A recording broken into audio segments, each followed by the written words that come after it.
प्रियंका प्रियंका आप एक तरफ भारत जोड़ो न्याय यात्रा आप निकाल रहे हैं, अब दूसरी तरफ समाजवादी पार्टी अखिलेश यादव पीढ़ी यात्रा की शुरुआत कर चुके हैं।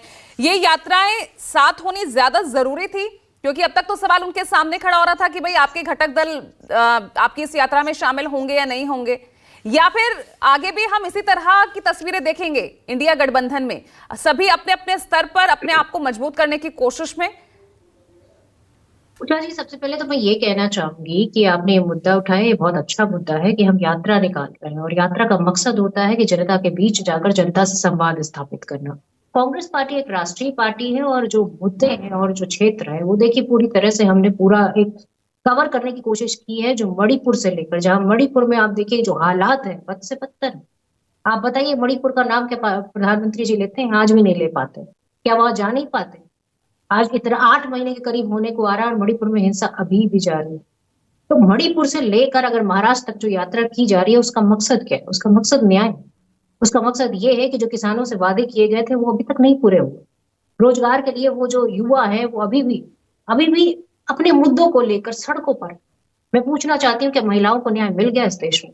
तो इस न्याय यात्रा का मकसद ये है कि आर्थिक रूप से जिस तरह की असमानता फैली हुई है इस देश में, उसको कौन बात करेगा? उस पर बात करने के लिए हम जनता के बीच नहीं जाएंगे तो कैसे काम चलेगा? आप उत्तर प्रदेश की बात कर रही है, मैं उत्तर प्रदेश में पूछना चाहती हूँ कि जब तक हम जनता के बीच नहीं जाएंगे हमें कैसे पता चलेगा कि बनारस में क्या बुनकरों की क्या समस्या है?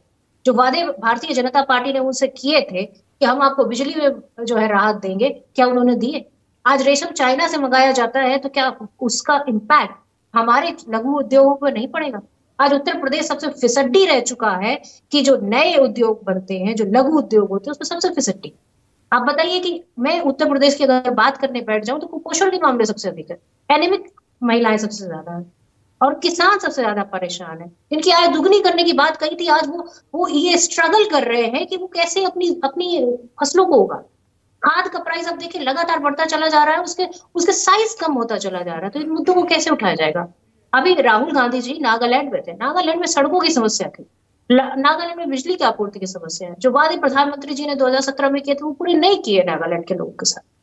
तो ये अन्याय पे बात करने के लिए अगर राजनेता नहीं निकलेगा, अगर विपक्ष नहीं निकलेगा, तो मैं समझती हूँ कि राजनीति का मकसद क्या है। लेकिन और राजनीति सवाल यही है ना, विपक्ष एकजुट होकर कहाँ निकल रहा है? सब अलग अलग अपने अपने स्तर पर अपनी रणनीति, अपनी यात्राएं निकाल रहे हैं, बैठकें कर रहे मुझे हैं, लगता है क्योंकि अब जनता भी आपको साथ देखना चाहती है। आपने एक बहुत बेहतर विकल्प दिया है एनडीए के सामने देश को, तो मजबूती से रखना भी आप ही की जिम्मेदारी बनती है। देखिए पूजा जी, आप ये मान के चलिए कुछ मीडिया का जो सेक्शन है वो सिर्फ इसी काम में लगा रहता है कि विपक्ष ने क्या किया, विपक्ष ने जो जैसा कि बताया गया अभी कि विपक्ष ने मीटिंग में ये पानी नहीं पिया, टीका नहीं लगाया, ये मुद्दे हैं।